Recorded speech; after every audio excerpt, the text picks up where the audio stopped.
Hello viewers, আমরা আজকে ভেক্টরের কতিপয় সূত্র নিয়ে আলোচনা করব। তো ভেক্টরের সূত্রগুলো নিয়ে আলোচনা করার কারণ হচ্ছে আমরা যদি ভেক্টরের সূত্রগুলো সম্পর্কে একটা ত্রিমাত্রিক ধারণা অর্জন করতে পারি, তাহলে ভেক্টরের যে কোনো ম্যাথমেটিক্যাল টার্ম বা গাণিতিক সমস্যাগুলো অনেক সহজে আমরা সমাধান করতে পারবো। তো এই জন্য আমি সিদ্ধান্ত নিলাম যে ভেক্টরের সূত্রগুলো নিয়ে একটা টিউটোরিয়াল তৈরি করার জন্য। আশা করি আপনাদের ভালো লাগবে। তো ভেক্টরের সূত্রগুলো আলোচনা করবো এখন। ভেক্টরের সূত্রগুলো আলোচনা এখন। ভেক্টরের আমরা জানি ভেক্টর পদ্ধতিতে দুটা গুণন পাই আমরা। একটা হচ্ছে ডট গুণন অথবা স্কেলার গুণন, আর একটা হচ্ছে ক্রস গুণন। তো ডট গুণনের কি আর ক্রস গুণন কি, এগুলো সম্পর্কে আমরা ডিটেলস আলোচনা করব ইনশাআল্লাহ। তো আমাদের এই দুটা গুণনের উপর অনেকগুলো ম্যাথমেটিক্স বা গাণিতিক সমস্যা আছে। তো আমরা যদি ডট গুণন এবং ক্রস গুণন সম্পর্কে একটা মোটামুটি ধারণা অর্জন করতে পারি, তাহলে আশা করি সব ম্যাথগুলো ইজিলি আমরা সলভ করতে পারবো। তো আসেন এখন দেখি। তো ভেক্টরের ডট গুণন অথবা এখানে আমি লিখছি যে স্কেলার গুণন। তো ডট গুণনের অপর নাম হচ্ছে স্কেলার গুণন। তাহলে ডট গুণন বা স্কেলার গুণন কি, আমরা এখানে লিখছি যে দুইটা ভেক্টর যদি এ আর বি হয়, তাহলে দুইটা ভেক্টর যদি এ আর বি হয়, তাহলে তাদের ডট গুণন হবে কি এ ডট বি। তার মানে vector A dot vector B equal ওই দুটা ভেক্টরের পরম মানের গুণফলের সঙ্গে cos থিটা গুণ হবে। তার মানে A dot B equal modulus of A modulus of B cos theta. আচ্ছা, তার মানে আমাদের ডট গুণনের বা স্কেলার গুণনের সূত্র এটা। এখন শর্ত, এই সূত্রের একটা আবার শর্ত আমরা খুঁজে পাই, সেটা হচ্ছে আরো শর্ত বিভিন্ন অ্যাঙ্গেলের উপর বিভিন্ন শর্ত আসতে পারে, কিন্তু এটা একটা অ্যাপ্রক্সিমেট অথবা খুব ইম্পর্টেন্ট একটা শর্ত। এই শর্ত দিয়ে অনেক ম্যাথ আছে, যার কারণে আমরা এই শর্তটা দেখবো। সেটা হচ্ছে দুইটা ভেক্টর পরস্পর লম্ব হওয়ার শর্ত। তাহলে দুইটা ভেক্টর পরস্পর লম্ব হওয়ার শর্ত হচ্ছে a dot B equal A B cos 90 degree. তার মানে এই দুইটা ভেক্টরের মধ্যবর্তী কোণ হবে 90 ডিগ্রি। তার মানে এই থিটার মান হবে 90 ডিগ্রি। তাহলে cos 90 ডিগ্রির মান 0। cos 90 ডিগ্রির মান যদি 0 হয়, তাহলে এ বির সঙ্গে যদি আমরা 0 গুণ করি, তাহলে আলটিমেটলি আমরা 0ই পাচ্ছি। তাহলে আমরা এটা শর্ত মনে রাখবো, দুইটা ভেক্টর পরস্পর লম্ব হওয়ার শর্ত হচ্ছে a ডট বি ইকুয়াল 0। এটা মনে রাখবো, এটা মূল সূত্র। এই সূত্রের সাপেক্ষে এই শর্তটা মনে রাখতে হবে, কারণ এই সূত্রের সাহায্যেও আমরা ম্যাথ করব, এই সূত্রের সাহায্যেও আমরা ম্যাথমেটিক্যাল বা গাণিতিক সমস্যা সমাধান করব। এখন দ্বিতীয় আরেকটা গুণন, সেই গুণনটার নাম হচ্ছে ক্রস গুণন। তাহলে ডট গুণন বা স্কেলার গুণনের পরে আমরা পাচ্ছি ক্রস গুণন। ক্রস গুণন কি, আবার সেম ভাবে চিন্তা করব। দুইটা ভেক্টর যদি আমরা এ আর বি কল্পনা করি, তাহলে এদের ক্রস গুণন হবে এ বি সাইন থিটা। তার মানে এ ভেক্টরের পরম মান এবং বি ভেক্টরের পরম মানের গুণফলের সাথে আমাদের ত্রিকোণমিতিক অনুপাত সাইন গুণ আকারে থাকবে। তার মানে এ cross B equal A B sine theta. তাহলে এটা একটা সূত্র। এই সূত্রের সাহায্যে আমরা একটা আবার বহুল ব্যবহৃত একটা শর্ত দেখব, কি দুইটা ভেক্টর পরস্পর সমান্তরাল হওয়ার শর্ত। এইখানে আমরা শর্ত পড়লাম দুইটা ভেক্টর পরস্পর লম্ব হওয়ার শর্ত, কিন্তু এখানে আমরা পড়তেছি দুইটা ভেক্টর পরস্পর সমান্তরাল হওয়ার শর্ত। সমান্তরাল হওয়ার শর্ত, দুইটা ভেক্টর সমান্তরাল, তার মানে কি এদের মধ্যবর্তী কোণ নাই, তার মানে থিটার মান 0। তাহলে আমরা কি পাচ্ছি a cross b equal a b sin 0 degree. sin 0 ডিগ্রির মান হচ্ছে 0। তাহলে a cross b equal ultimately কি দাঁড়ালো আমাদের 0।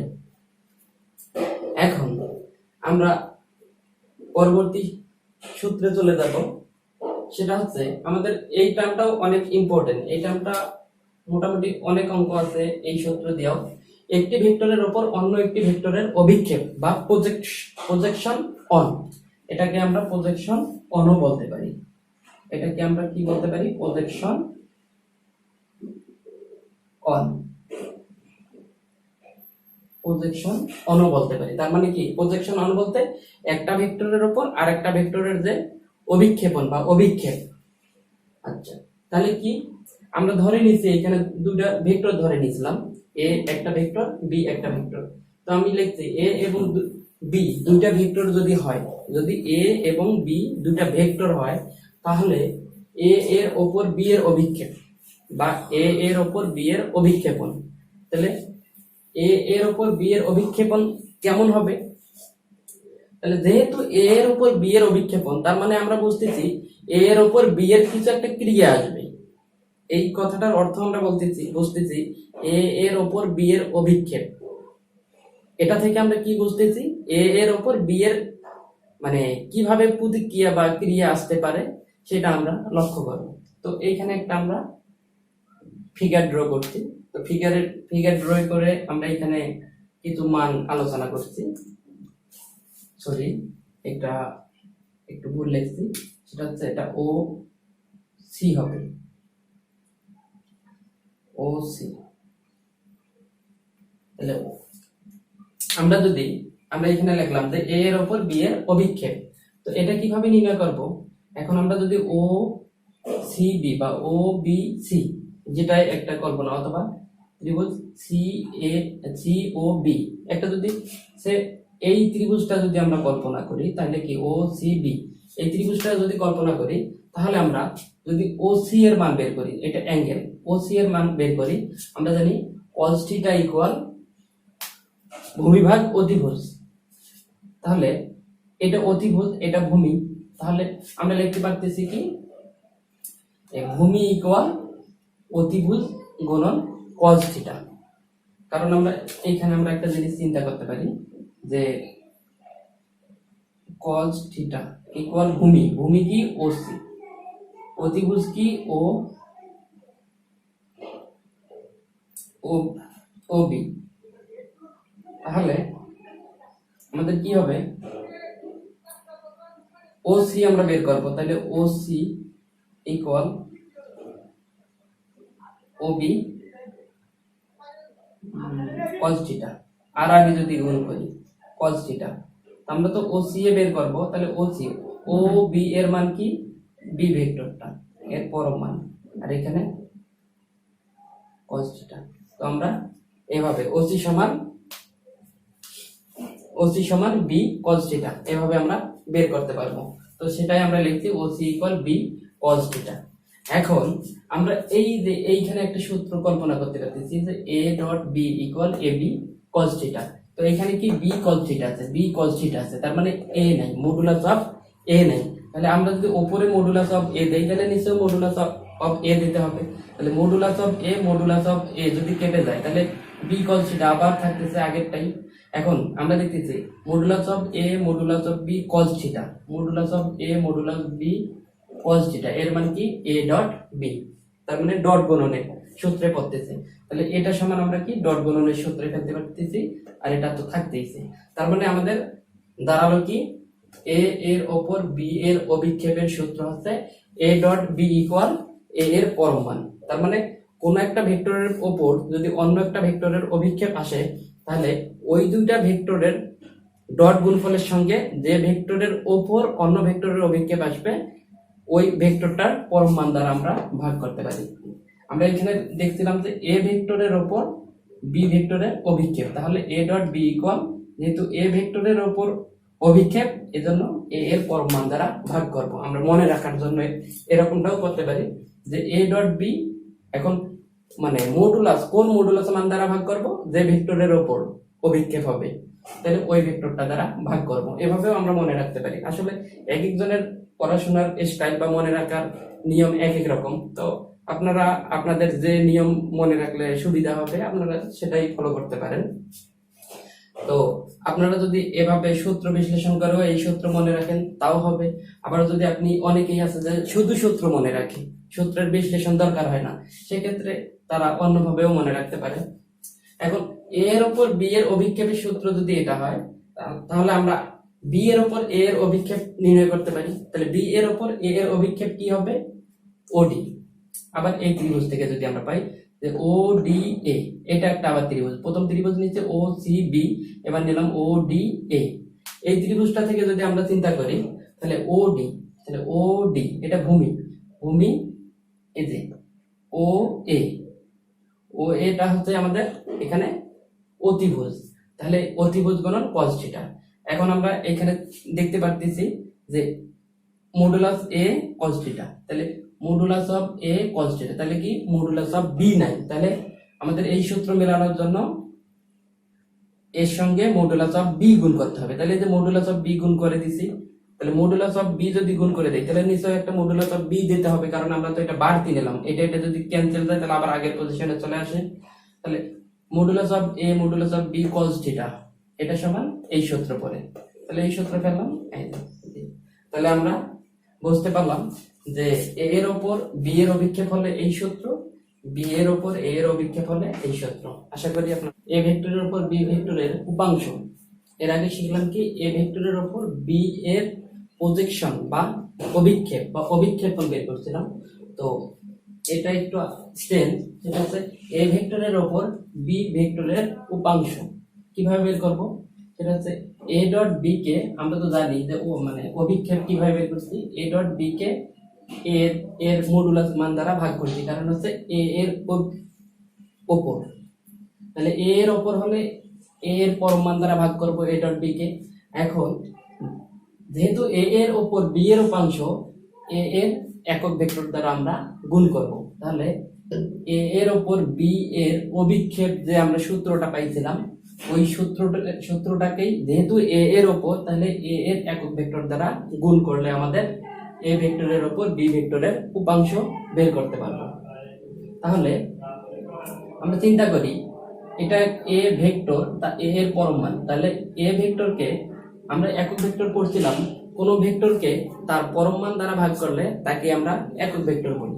তাহলে এ ভেক্টরকে তার পরম মান দ্বারা যদি ভাগ করি তাহলে একক ভেক্টর হবে, সেটাই আমরা এটাই লিখছি যে এ ভেক্টরকে তার পরম মান দ্বারা যদি ভাগ করি তাহলে একক ভেক্টর, এ এর একক ভেক্টর হয় ডট এ বি ভেক্টরটা, তাহলে এই দুটার ক্যালকুলেশন শেষ, আর এ ভেক্টরটা তো গুণ অবস্থায় থাকলো।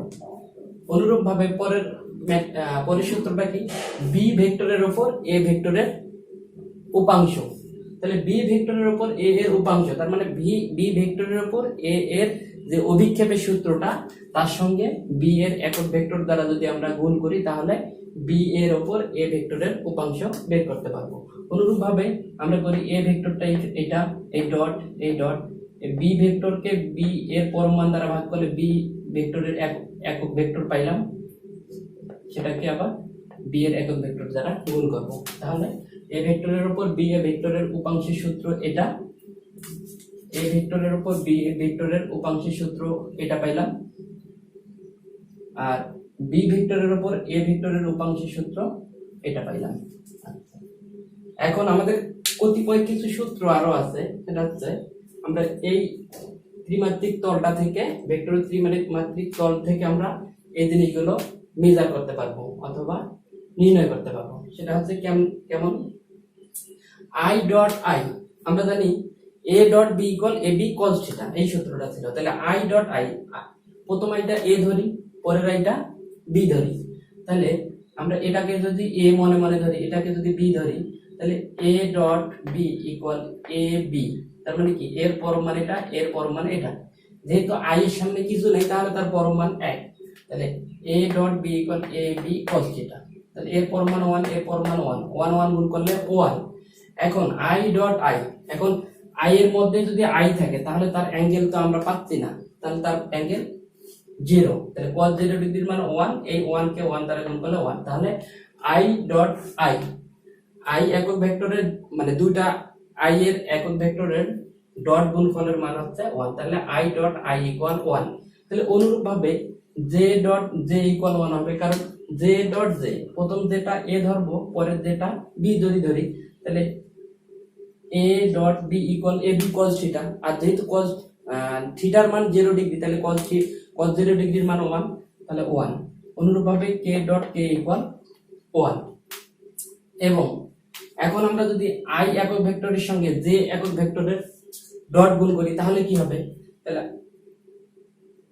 এটা ধরে নিলাম এ, এটা ধরে নিলাম বি, তাহলে A dot B equal A B cos তাহলে আই একক ভেক্টরের সঙ্গে জে একক ভেক্টর কি 90 ডিগ্রি অ্যাঙ্গেলে, তাহলে cos 90 ডিগ্রি, তাহলে আমরা cos 90 ডিগ্রির মান কি 0, এইখানে যাই থাকুক তাহলে 0, তাহলে i ডট জে ইকুয়াল 0। অনুরূপভাবে জে ডট আই আর জে ডট গুণ করলে তার মান 0, অনুরূপভাবে জে ডট কে গুণ করলেও 0, অনুরূপভাবে কে ডট আই গুণ করলেও 0।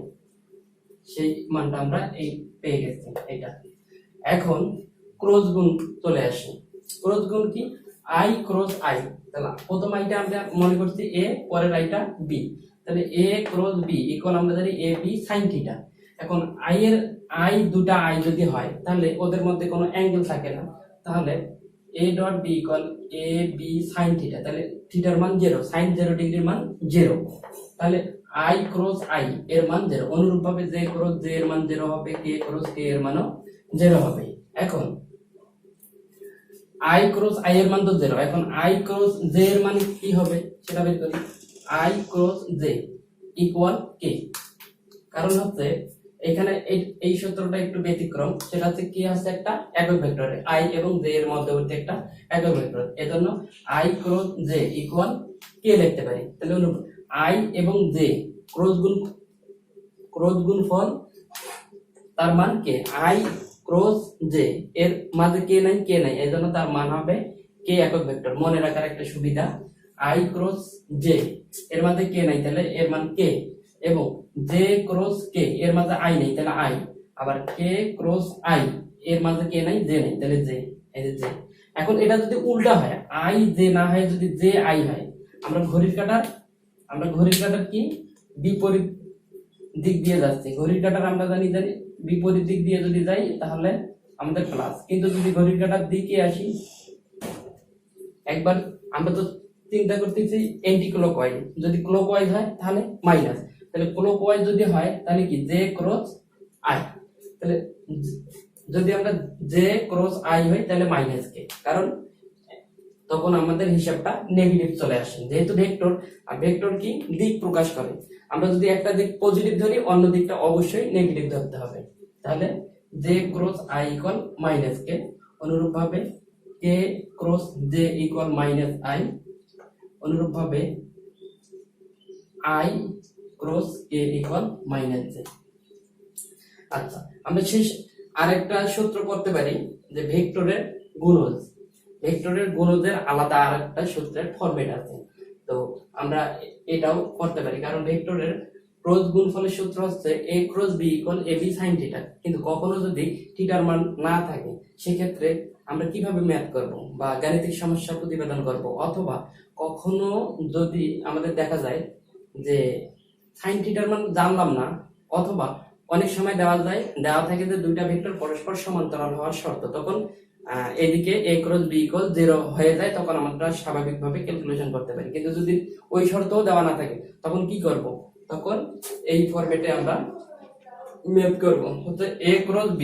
তাহলে a এর মান ধরে নিচ্ছি আমরা, এই যে a ভেক্টরটার মান ধরে নিচ্ছি এটা, b ভেক্টরটার মান ধরে নিচ্ছি এটা, যদি হয় তাহলে আমরা কি লিখতে পারবো, a cross b equal a এর মান লিখলাম ক্রস b এর মান লিখলাম। এখন গুণ করে দেব a1i এর সঙ্গে, তাহলে এটা দিয়ে এই তিনটাকে গুণ করি, মনে করো a1i, তাহলে a1i ক্রস b1i, তাহলে থাকতেছে কি এখানে a1 b1 i cross i, তাহলে i ক্রস i। এখন আমরা চিন্তা করি i ক্রস i এর মান কত, 0, তার মানে i ক্রস i এর মান যদি 0 হয়, তাহলে a1 b1 গুণন i ক্রস i, তার মানে এটা সম্পূর্ণটার মান 0 হবে। আবার আমরা যদি চিন্তা করি, এটা দিয়ে এবার পরেরটা গুণ করব, a1 b2 j, a1 i গুণন b2 j, তাহলে কি হবে a1 b1 a1 b2 b2। এখন এখানে আছে কি i ক্রস j, এখন i ক্রস j এর মান কত, i ক্রস j এর মান k, তাহলে এটা আমরা পাচ্ছি a1 b2 k, তার মানে এইখানে একটা মান পাইতেছি। তাহলে এটা দিয়ে যখন এটাকে গুণ করব তার মান পাচ্ছি না, যখন এটা দিয়ে এটা গুণ করব তখন তার মান পাচ্ছি, আবার এটা দিয়ে যখন এটাকে গুণ করব তাহলে I cross K, I cross কে কোথায়, কে ক্রস আই আছে। তাহলে প্রথমটা দিয়ে শেষেরটা গুণ করে দেখি, a1i ক্রস b3 কে, তাহলে a1 b3 i ক্রস কে। এখন i ক্রস কে এইখানে আমরা আছে কে ক্রস আই এর মান দেই, তাহলে i ক্রস কে এর মান কি, মাইনাস জে, তাহলে এটার মান হচ্ছে মাইনাস জে, তাহলে মাইনাস a1 b3 এভাবে।